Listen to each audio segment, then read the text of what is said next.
জগদজননীং শারদাং দেবীং রামকৃষ্ণং জগদ্গুরুং পাদপদ্মে তয়োঃ শিষ্য প্রণমামি মুহুর্মুহুঃ।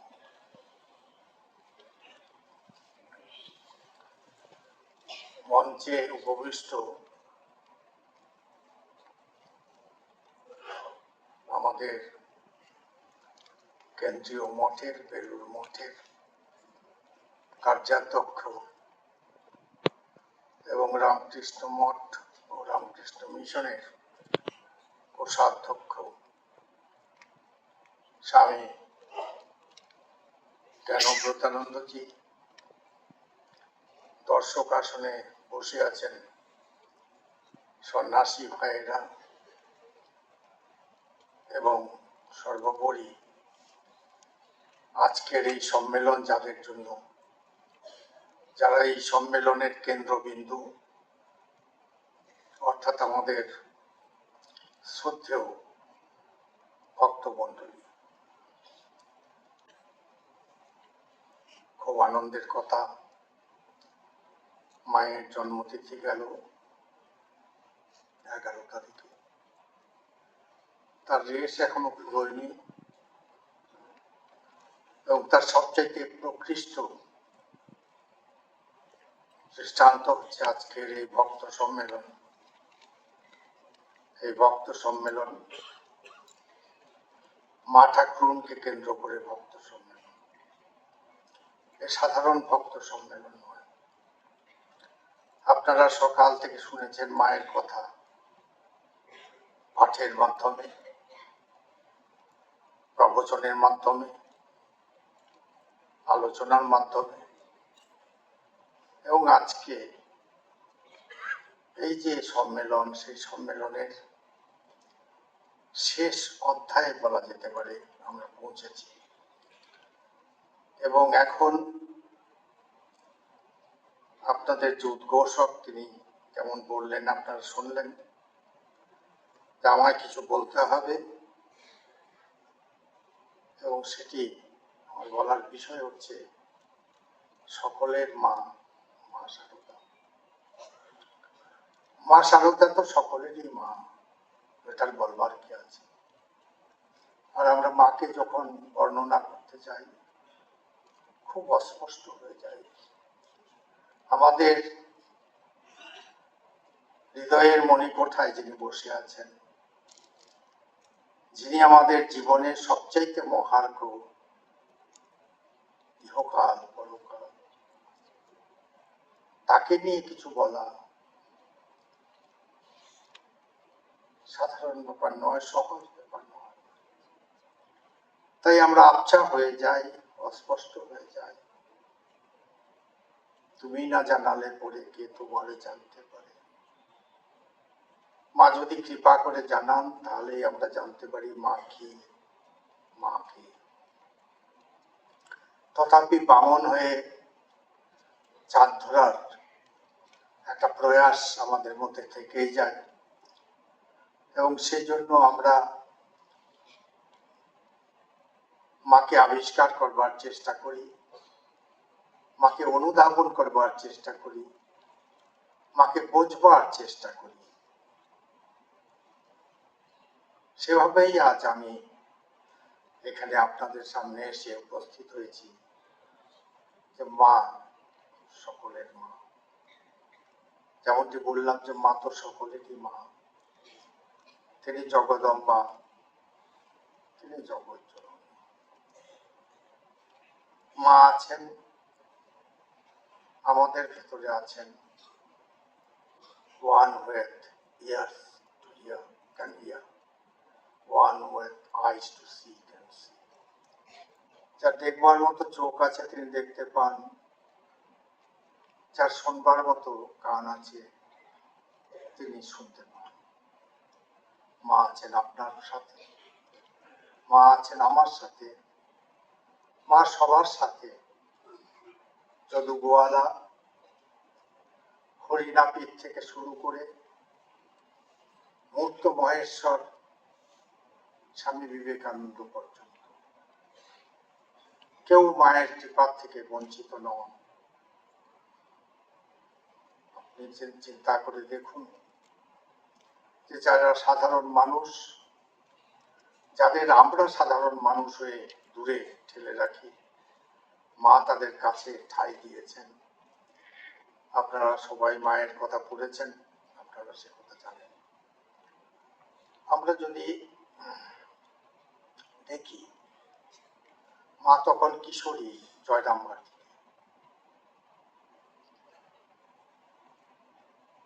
দুর্ভিক্ষ হয়েছে।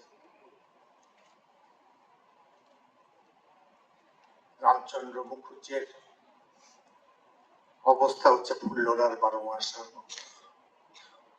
অনটন আছে, সমস্যা আছে, কিন্তু বিশাল হৃদয়।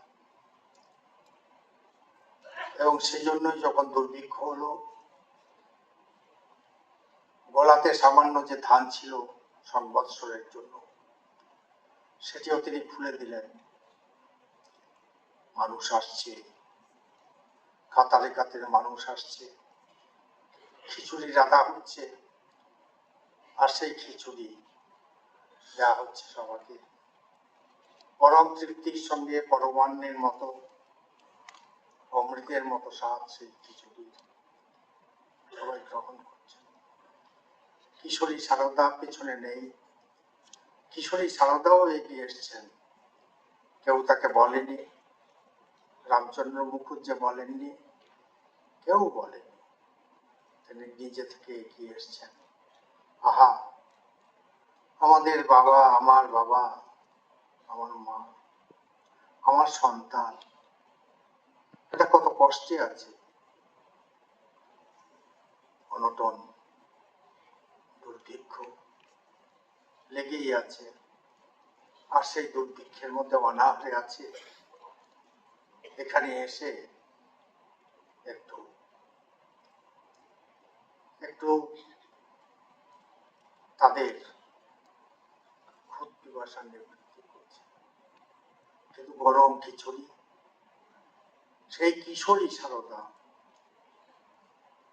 হাত পাখা নিয়ে, আর তখন হাত পাখা ছাড়া আর কিছু ছিল না, তিনি বাতাস করছেন, বাতাস করছেন, যাতে করে এই যে নরনারী যারা তাদের ক্ষুধার অন্ন, তৃষ্ণার পানীয়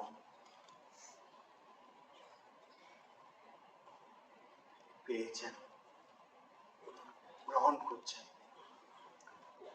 তারা যাতে এই গরম খাবার সানন্দে, সহজে, তৃপ্তির সঙ্গে খেতে পারে। মা তার সন্তানদের বাতাস করছেন।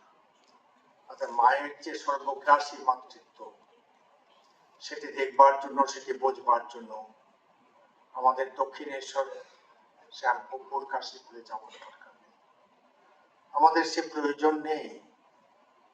মা সারদা জন্মে থেকেই আমাদের মা, আমাদের মা ঠাকুর, আমাদের তিনি ভালোবাসেন। আমরা মাকে ভালোবাসতে হয়তো পারি না, আমরা মাকে ঠিক করে ডাকতে হয়তো পারি না, আমরা মাকে শ্রদ্ধা করতে, ভক্তি করতে হয়তো ঠিক করে পারি না, কিন্তু মায়ের এত করুণা, এত সবকিছু সত্ত্বেও মা আমাদের ছাড়েন না। মা বলেন, বাবা এসো, বসো, খাবে, পাখার বাতাস করেন। এবং পাখার বাতাস করতে করতে ধীরে ধীরে তিনি বলেন, বাবা ঠাকুরই সব, ঠাকুরই পুরুষ, ঠাকুরই প্রকৃতি, তাকে ডাকতেই হবে। এহেন আমাদের মা। তারপর আমরা কি দেখতে পাই? আমরা দেখতে পাই সে তেলেবলর মাঠের কথা।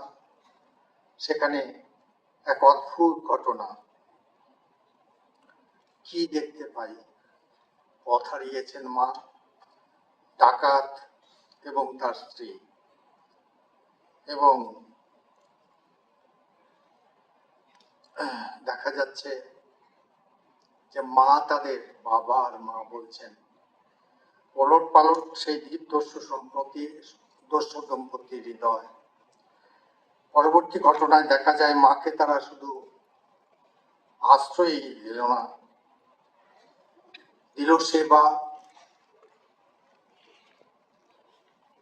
ওরা দিল যত্ন, শ্রদ্ধা, স্নেহ। আর দস্যু ফিরে পেল তার হারানো মনুষ্যত্ব, জেগে উঠল তার সুপ্ত বিবেক। এই হচ্ছে তেলঘেলোর কথা। মা, জগতের মা, জগদম্বা। তাই মায়ের সেই শক্তি ছিল, তিনি দস্যুকে সাধু বানিয়ে দিলেন। শোনা যায় সে ডাকাত আর কোনোদিন ডাকাতি করেনি এবং অত্যন্ত সাধু জীবন যাপন করেছেন। তারপর আমরা কি দেখতে পাই? দক্ষিণেশ্বরে সবাই জানেন আপনারা, মায়ের রান্না করা খাবার, স্পর্শ করা খাবার ছাড়া আর কারো স্পর্শ করা খাবার ঠাকুর খেতেন না, খেতে পারতেন না। ওর ভাগবতী তনু সহ্য করতে পারত না। আর ঠাকুর মায়ের হৃদয় সম্রাট, তার ইহকাল পরকাল, তার গুরু, তার আচার্য, তার সবকিছু। সেই ঠাকুর ঠাকুরের খাবার নিয়ে তিনি যাচ্ছেন। একজন পতিতা রমণী দাঁড়িয়ে আছেন। মা দৃষ্টিমাত্র বুঝতে পারলেন তার অতীত বর্তমান সব জেনে শুনেও ওই রমণী যখন মা বলে ডাকলেন, মা ফিরে তাকালেন এবং তখন সেই রমণী বললেন যে ওর ইচ্ছে ওই থালাখানি ঠাকুরের সামনে আজকে উনি দেবেন। মা নির্দ্বিধায় সাথে সাথে সেই রমণীর হাতে সেই থালা তুলে দিলেন, এটা জেনেও যে এই খাবার, এই স্পর্শ করা খাবার ঠাকুরের শরীর সহ্য করতে পারবে না। ঠাকুর গ্রহণ করছেন না, বসে আছেন গম্ভীর হয়ে। মা বারবার অনুনয় বিনয় করছেন। তারপর মাকে তিনি বলছেন, মাকে বলছেন যে আমি খেতে পারি একটি শর্তে। সেই শর্তটি কি? শর্তটি হচ্ছে তুমি আর কখনো কারো হাতে আমার খাবারের থালা তুলে দেবে না, এটি কথা দাও। মা বললেন ঠিক আছে, তবে কেউ যদি আমায় মা বলে ডাকে তাহলে কি হবে আমি বলতে পারছি না। মা, এই ডাক শুনলেই তিনি মা, আমাদের মা থাকতে পারেন না, সব হিসেব উলটপালট হয়ে যায়। মা তখন বেহিসেবি হয়ে যান এবং এটি আমরা বারবার করে মায়ের জীবনে দেখেছি। তারপর দক্ষিণেশ্বর থেকে আপনার চলুন সেই শ্যামপুকুরে আমরা দেখতে পাই মাকে দক্ষিণেশ্বরে কেউ দেখতে পেতেন না। এমনকি মন্দিরের যারা কর্মচারী তাদের যখন জিজ্ঞেস করা হতো যে আচ্ছা এখানে শুনেছি শ্রীরামকৃষ্ণের ধর্মপত্নী আছেন, কর্মচারীরা বলতো আমরাও শুনেছি কিন্তু তাকে কখনো দেখিনি। তো সেই যে মা, সেই মা কিন্তু শ্যামপুকুরে গিয়ে সেই ছাদের যে সিঁড়ি, সেই ছোট্ট সিঁড়ি আর তার মধ্যে কয়েক ফুট জায়গা, সেই জায়গাতে মা থাকতেন। এবং থাকতেন না শুধু, মা সেই জিওল মাছ রাখতেন, জিওল মাছ রান্না করতেন। ঠাকুরের সেবার তাগিদে বিন্দুমাত্র ইতস্তত না করে শ্যামপুকুরের ছাদের সিঁড়ির পাশে 4 হাত চাতালে অজ্ঞাতবাস করে শ্রীরামকৃষ্ণের পরিচর্যায় মা অম্লান বদনে আত্মনিয়োগ করেন।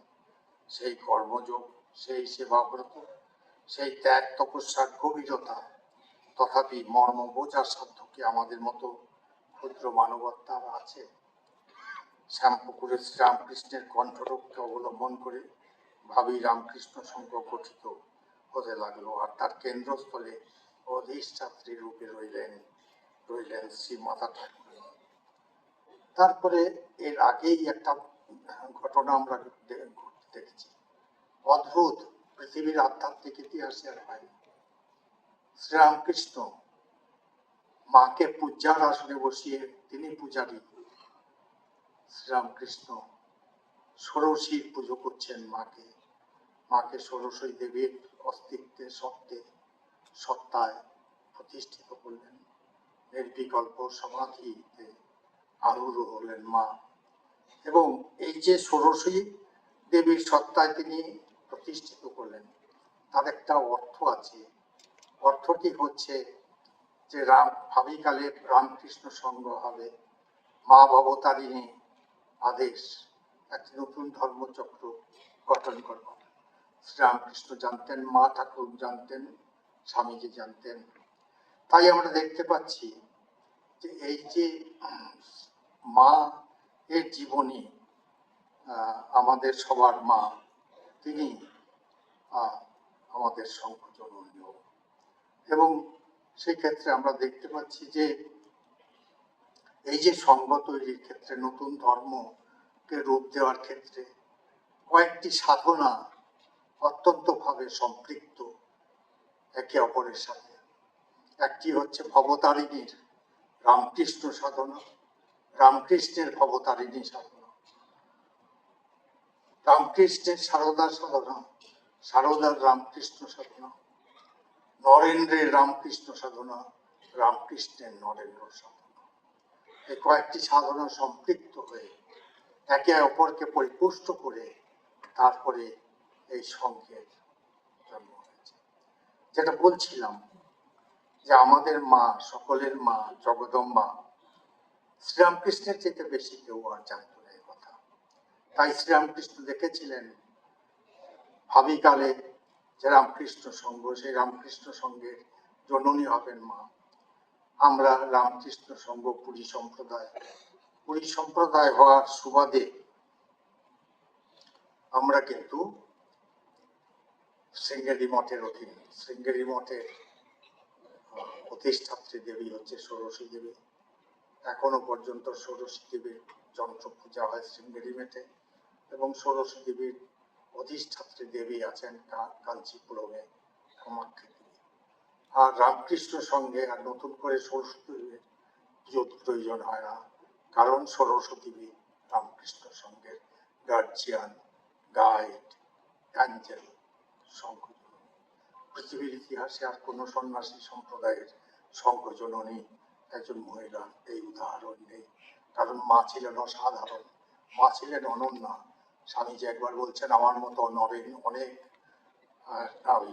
আবির্ভূত হতে পারে, জন্ম হতে পারে, মানে আমার মতো নরেনের, কিন্তু মা তুমি অনন্যা, তুমি এক, তোমার আর দ্বিতীয় কেউ নেই।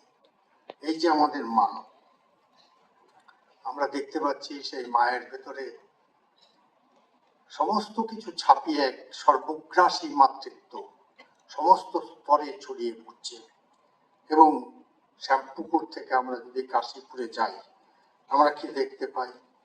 কাশীপুরে গিয়ে আমরা দেখতে পাই যে মা কে ঠাকুর বলছেন, আমি আর কি করেছি, তোমাকে অনেক ঢের করতে হবে।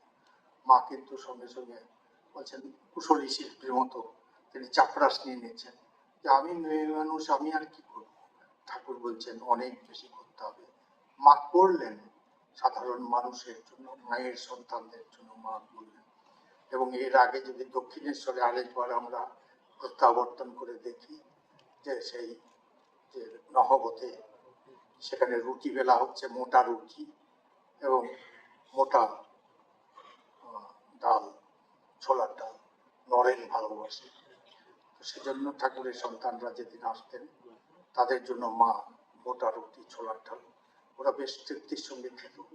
একদিন ঠাকুর এসে কৃত্রিম ভৎসনা সুরে মাকে বললেন যে দেখো, এই ছেলেদের এরা ধ্যান জপ করতে আসে, তুমি এত খাওয়ালে আর ধ্যান জপ কি করে করবে, এত বস বস করে ঘুমাবে। মা কিন্তু ঠাকুরের কথাকে প্রশ্রয় দিলেন না। মা বললেন, ওটা তোমার ভাবতে হবে না, আমি দেখে নেব। অতএব মা জানতেন তিনি কে। তাই তো ঠাকুর বলেছিলেন, লাটু মহারাজকে, ওরে লেটু, তুই যার সঙ্গে রুটি বেলিস তার আশীর্বাদ না হলে, ইচ্ছে না হলে মুক্তি হবে না। তিনি ছিলেন সেই জগদম্বা। কিন্তু মা কালী, তিনি নিজে বলেছেন লোকে বলে কালী, কিন্তু তা হয়েও মা সাধারণ মার মতো, সাধারণ মায়ের মতো, অন্য সমস্ত মায়ের মতো তিনি আমাদের কাছে, আমাদের কোলে তুলে নিয়েছেন, আমাদের দেখছেন, আমাদের লালন করছেন, আমাদের পালন করছেন। তো তারপর আমরা কি দেখতে পাই? আমরা দেখতে পাই এই যে বহুজন হিতায় ও বহুজন অসুখায়। মা জানতেন কিন্তু তার সন্ন্যাসী সন্তান এবং গৃহী সন্তানের জন্য। মা জানতেন যে এই সংঘ তা এটি একটি অনির্বাণ শিখা, সেই শিখার অন্তর্ভাগ হচ্ছে সন্ন্যাসী, বহির্ভাগ হচ্ছে গৃহী, এবং দুজন মিলিয়েই সন্ন্যাসী এবং গৃহী উভয়ে সংযুক্ত হয়ে এই সংঘ চালাবেন, সংঘ চলবে বহুকাল ধরে। মা সেই জন্য এই সংঘের কল্যাণের জন্য তিনি উপদেশ দিয়েছেন স্বামীজিকে। এবং আজ আমরা যে বেলুড় মঠে আছি, এটি মায়ের অবদান। আপনারা সবাই জানেন যে মা তার সর্বগ্রাসী মাতৃত্বের জন্য, তার সবাকে ভালোবাসার জন্য তিনি নরেনের কথাকেও আমল দেননি। তিনি বলেছিলেন নরেন্দ্রনাথকে যে নরেনের কোথায় অধিকার আছে বেলুড় মঠ বিক্রি করতে? নরেন তো অচি পরিষদের সদস্য নয়, বেলুড় মঠ তো বিক্রি করতে পারে অচি পরিষদ। এবং শুধু তাই নয়, আমার নামে বেলুড় মঠে সংকল্প হয়েছে, ঠাকুরের নামে এটি রেজিস্ট্রি হয়েছে, অতএব নরেনের অধিকার কোথায় এটি বিক্রি করবার জন্য? বেলুড় মঠ বেঁচে গেল, আজও বেলুড় মঠ আছে। তিনি বলেছিলেন একটি ত্রাণ কার্যে নিঃশেষ হয়ে যাবে না বেলুড় মঠ। বেলুড় মঠ হাজারো হাজারো ত্রাণ কার্য করবে 1500 বছর ধরে। মা এও দেখেছিলেন, যখন নীলাম্বর বাবুতে আছেন তার দর্শন হয়েছিল, ঠাকুর এবং স্বামীজি আবির্ভূত হয়েছেন গঙ্গায়। ঠাকুরের ভাগবত আবির্ভূত হয়ে মিলে গেল গঙ্গা জলের সঙ্গে, আর স্বামীজি আবির্ভূত হয়ে গঙ্গা জল ছিটিয়ে দিয়েছেন, সমস্ত মানব জাতিকে মুক্ত করে দিচ্ছেন, জয় রামকৃষ্ণ বলে। তো এগুলো সবই মা করেছেন তার যে আরতি সাধারণ মানুষের জন্য, তার যে ভালোবাসা সাধারণ মানুষের জন্য, সে তার জন্য। এবং আমরা কি দেখতে পাই? মা নিজেই বলছেন যে আমজাদও আমার ছেলে, শরৎও আমার ছেলে, সৎ অসৎ দুই আমার ছেলে, আমি অসৎ মা, সৎ মা। সেই মা আমাদের কি আশ্বাস দিচ্ছেন? চারদিকে আমরা যখন অন্ধকার দেখি, আমরা সংসারী মানুষ, আমাদের বহু বিপদের মধ্যে দিয়ে 7 মণ ওজন পেছনে নিয়ে চলতে হয়, বহু দ্বন্দ্ব, বহু বিপদ, বহু সমস্যা, সেই অবস্থায় এই সংসার জীবন যাপন করতে হয়। তো মা কি বলছেন? হ্যাঁ, কখনো কখনো অন্ধকার দেখবে, কখনো কখনো অসহায় মনে করবে নিজেকে, কিন্তু জেনে রেখো যখন দেখবে তোমার চারদিকে অন্ধকার, কেউ তার সাহায্যের হাত প্রসারিত করে দিচ্ছে না, তখন জেনে রেখো তোমার একজন মা আছেন। সে মা সত্যিকার মা, সেই মা সৎমা নয়, সে মা সত্যিকারের মা। তো সেই জন্য মা বলছেন আমায় স্মরণ করুন। মায়ের আহ্বান এখনো শুনতে পাওয়া যায়, যেমনটি আমি প্রথমে বললাম, মা আমার সঙ্গে আছেন, আপনার সঙ্গে আছেন, সবার সঙ্গে আছেন। কেউ দেখতে পায়, কেউ দেখতে পায় না, কেউ অনুভব করতে পারে, কেউ অনুভব করতে পারে না, কিন্তু চাঁদা মামা সবার মামা। সূর্যকে আমরা কখনো মেঘের আড়ালে থাকলে দেখতে পাই না, তার অর্থ সূর্য নেই তা নয়। অনেকে ভুল করেন মাকে, ভুল করেন যে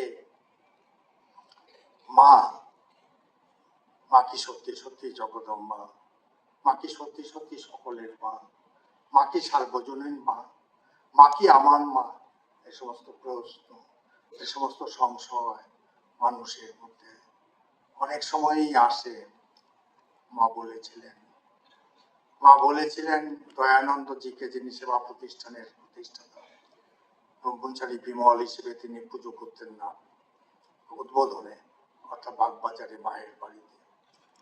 তো একদিন পুজো করে বেরোচ্ছেন, তখন বললেন বিমল জেনে রেখো, মা ভবতারিণীর ফটো দেখিয়ে, ঠাকুরের ফটো দেখিয়ে, আর নিজেকে দেখে তিনি বলেছিলেন, জেনে রেখো এই দিনে এক মা। তাই আমরা খুব অত্যন্ত আমরা সৌভাগ্য আমাদের, মা মা কালী হিসেবে আমাদের কাছে আসেননি, মা হিসেবে এসছেন, অন্যান্য মায়ের মতো এসছেন, অত্যন্ত সাধারণ বেশে সাধারণ ভাবে এসছেন। বিশেষ যে সকলের মা, সেটি সম্পর্কে একটি ঘটনা দিয়ে, ছোট্ট ঘটনা দিয়ে আমি শেষ করতে চাই।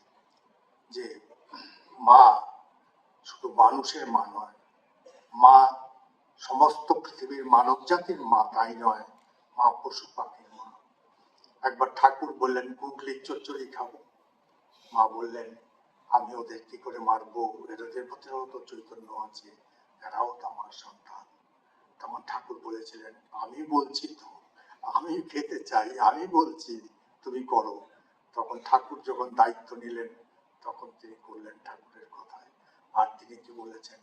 তিনি বলেছেন যে ঠাকুরের সন্তান, ঠাকুরের প্রতি আমার সন্তান ভাব। তিনি জিজ্ঞেস করেছেন ঠাকুরকে, আমার সম্পর্কে তোমার কি মনে হয়? সেটি মায়ের সম্পর্কে বোধ করি শেষ কথা, ঠাকুরের কথা, যে ভবতারিণী রূপে মন্দিরে আমার পুজো গ্রহণ করেন, যিনি নহবতে চন্দ্রামণি রূপে আমার সেবা নেন, তিনি এই মুহূর্তে সারদা রূপে আমার পথ সেবা করছেন, অর্থাৎ ভবতারিণী আর তিনি এক। সত্যিই তো তাই, মাও সেই সম্পর্কে অবগত ছিলেন। তাই মা ভবতারিণী হয়েও এসেছেন কাঙালের বেশে, সাধারণভাবে আমাকে, আপনাকে, সবাইকে উদ্ধার করতে, সবার সেবা করতে। উনি বারবার বলছেন, বাছা, তুমি ভেবো না, তোমার একজন মা আছেন, এবং তোমার যদি কোনো সময় তুমি অন্ধকার দেখতে পাও, চারদিকে কেউ তোমায় সাহায্যের হাত প্রসারিত না করে, জেনে রেখো তোমার একজন মা আছেন, সৎ মা নয়, পাতানো মা নয়, সত্যিকারের মা। এই হচ্ছেন আমাদের মা, আমার মা, আপনার মা, রাস্তায় যে লোকগুলো যাচ্ছে তাদের মা, যারা এসে প্রত্যাবর্তন করেছেন তাদের মা, যারা আছেন তাদের মা, আগামী দিনে যারা আসবেন তাদেরও মা। এই সকলের মা, মা সারদা, যিনি আর কখনো এভাবে মানব জাতির সামনে আবির্ভূত হননি। এই প্রথম পৃথিবীর ইতিহাসে, শুধু আধ্যাত্মিক ইতিহাস বলবো না, ইতিহাসে এই ধরনের একটি ঘটনা হয়েছে, এবং সেই ঘটনা হয়েছে শ্রীরামকৃষ্ণ, ভবতারিণী, সারদা, তাদের ইচ্ছায়, তাদের পরিকল্পনা মাফিক রামকৃষ্ণ সংঘ হবে। আর সেই রামকৃষ্ণ সংঘ সকলের সেবা করবে, জাতি ধর্ম নির্বিশেষে সবাই তাদের আপন হবে। এবং সেই জন্য আমরা দেখতে পাই, প্রতি মুহূর্তে আমরা অনুভব করি যে মা সকলের মা, সবার মা, দরিদ্রই হন আর ধনী হন, বিদ্বানী হন আর নিরক্ষরই হন। এমনকি বলতে গেলে বলতে হয় যে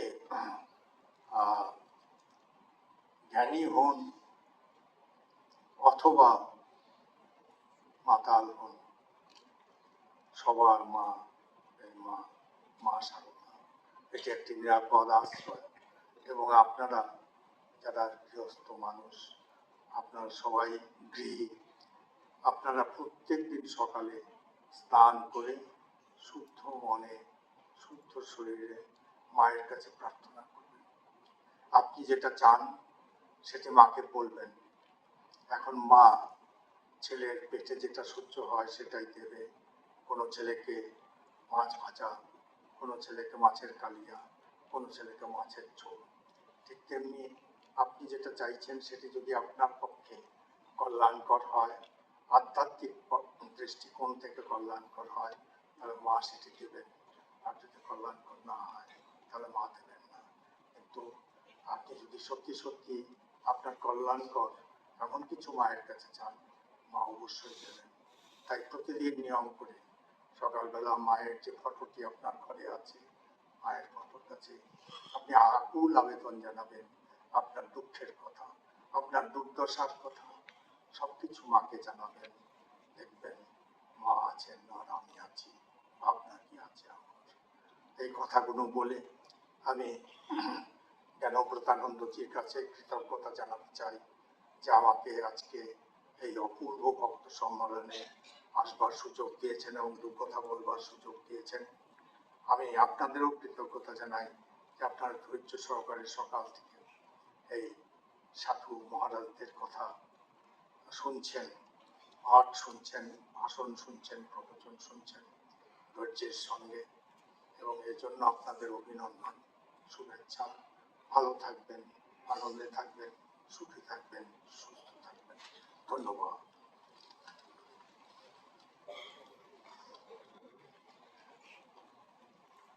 ভিডিওটি ভালো লাগলে লাইক ও কমেন্ট করে ভক্তদের মধ্যে শেয়ার করে দেবেন। সমস্ত আপডেট সবার আগে পেতে চ্যানেলটি সাবস্ক্রাইব করে নিন এবং হোয়াটসঅ্যাপ চ্যানেল জয়েন করুন। ঠাকুরমা স্বামীজির কৃপায় সকলে ভালো থাকবেন।